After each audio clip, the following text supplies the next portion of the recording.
Hi, this is Sheri Richerson, and I blog at Exotic Gardening, Experimental Homesteader, and SheriAnnRicherson.com. And some of you may know this, some of you may not, but I love growing tropical plants. I am in Indiana, so I'm in a USDA hardiness zone 5 and 6, but I really love my tropical plants and not only growing them indoors, but seeing which ones will overwinter successfully outdoors, come back, and possibly flower. So, you may be wondering why grow tropical plants when they are not hardy in your zone. Well, because they're beautiful, they're very colorful. Some of the flowers absolutely look fake when you see what they look like. It's very hard to imagine all those wonderful, vibrant colors in a real flower because if you live in a colder zone, you don't see that. They're very exotic looking, some of them.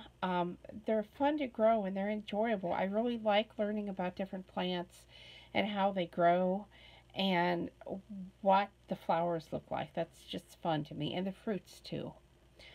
You can save money if you choose ones that actually produce something that you would go to the store and buy.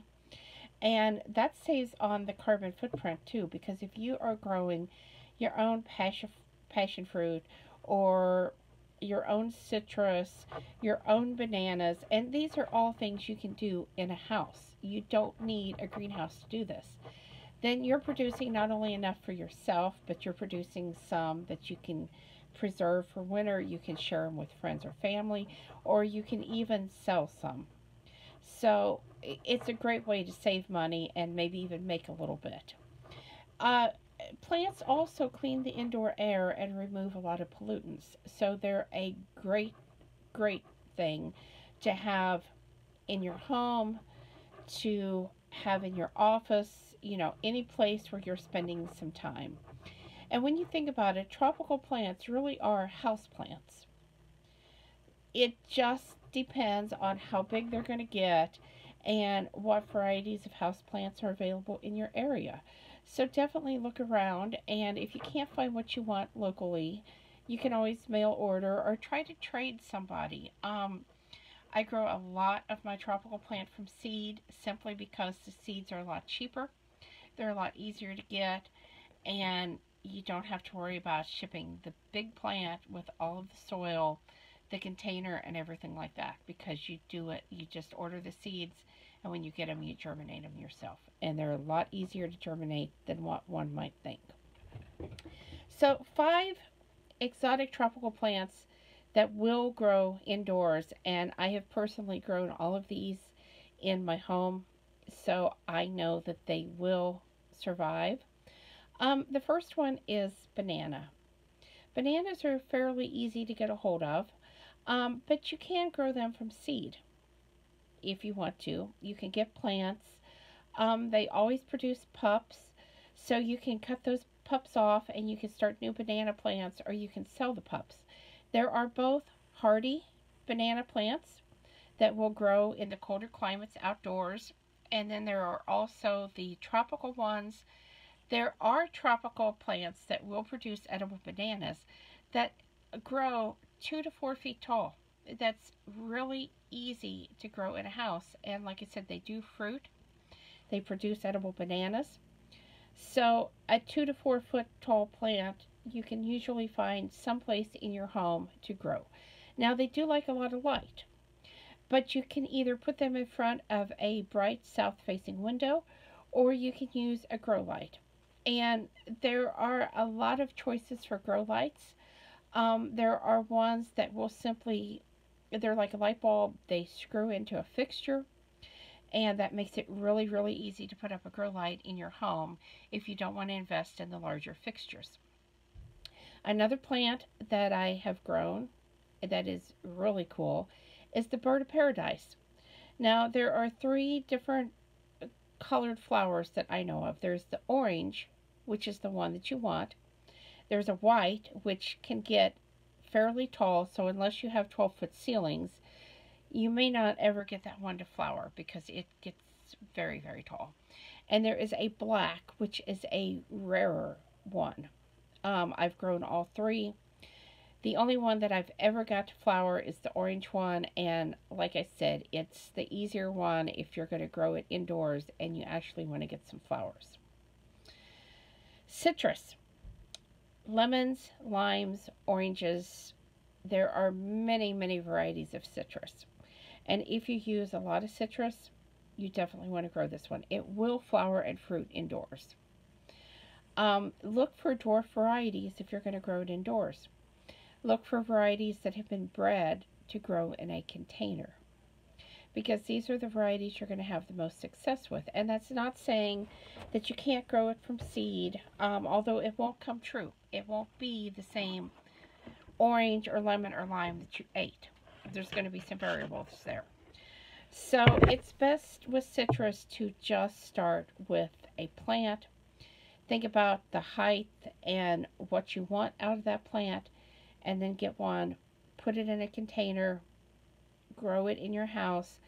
I actually grew some in a basement one year, some oranges, and I was very surprised that they flowered and fruited because there was not a lot of light down there. And I really hadn't expected that to happen, but it did. Pineapple. Pineapples are cool plants.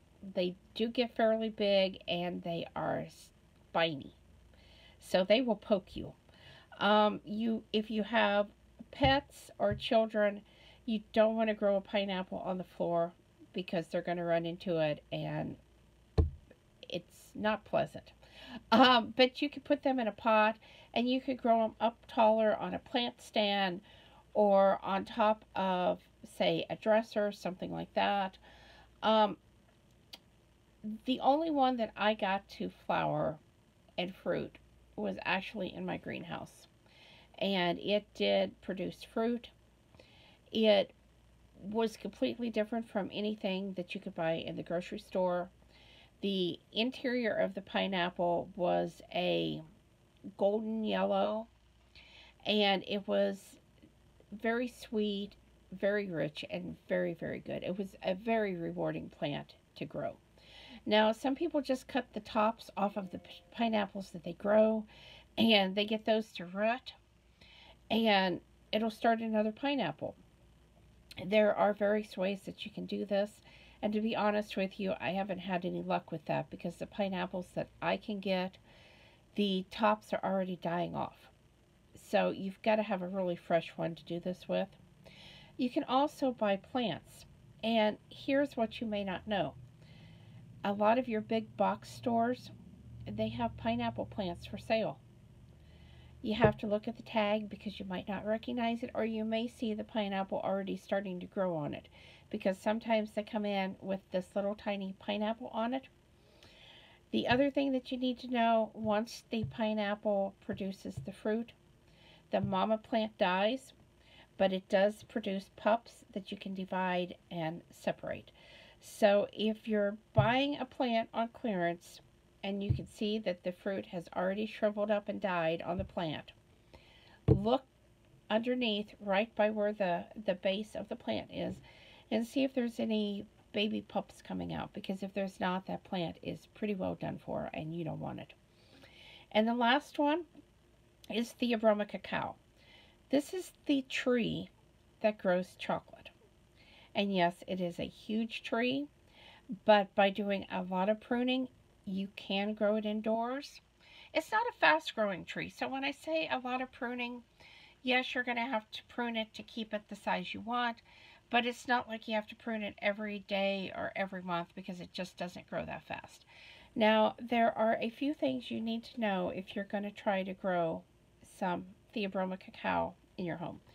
First of all, don't order seeds unless you can get them in this. This is a Theobroma Cacao pod, and this is a dried one. I've cut it open, I've taken the seeds out, and I've started them to make some small plants. The seed has to be fresh or it will not germinate. Once it dries, you literally have chocolate. So because that's where chocolate comes from, the seeds of the pod of the plant. The seeds will germinate sometimes as quickly as 24 hours, and I have seen pods that I've opened that the seeds have already been germinated in. Some botanical gardens will sell plants, and there are places online that you can buy plants. They do take a little more humidity than most plants, and the trick to this one is you have to get it, you have to flood, drain, because it grows in the Amazon rainforest. So what I mean by that is this is one of the few houseplants that you want to put a saucer under, and you want to fill that saucer with water and let the plant drink it up. And then you want to let the soil go a little bit dry, and then you want to fill it with some more water, let it drink it up. So, and I will include in the upcoming video, I will include how to actually germinate these seeds step by step. So watch for that. In the upcoming video, I am also going to share with you a quick start guide on how to grow tropical plants. This is going to include things like how to bring tropical plants indoors at the end of summer, because there are some things you want to do and some things you want to watch for. It will include how to grow tropical plants indoors. And when I say indoors, I mean in your home, in your apartment, or in your office. How to protect and overwinter tropical plants outdoors in cold climates. And this is not going to cover all tropical plants, but this is going to cover tropical plants that will thrive outdoors in the wintertime. I guess I shouldn't say thrive, I should say survive, and then come back in the summertime and thrive. So I'm going to go briefly into propagation, how to water, because watering is really important, and a lot of people water the wrong way, and that's why they don't have success growing tropical plants or house plants. And also I'm going to touch on how to grow tropical plants in a greenhouse. Now, if you're in a cold climate like me, unless you have your greenhouse set up very, very well, there's always a chance that you can lose your tropical plants if you have a cold spell. That has certainly happened to me more than once, and I have certainly learned a lot of lessons that I can pass on to you. So please stay tuned. I look forward to seeing you in the upcoming video and teaching you all about growing tropical plants. Thanks for watching.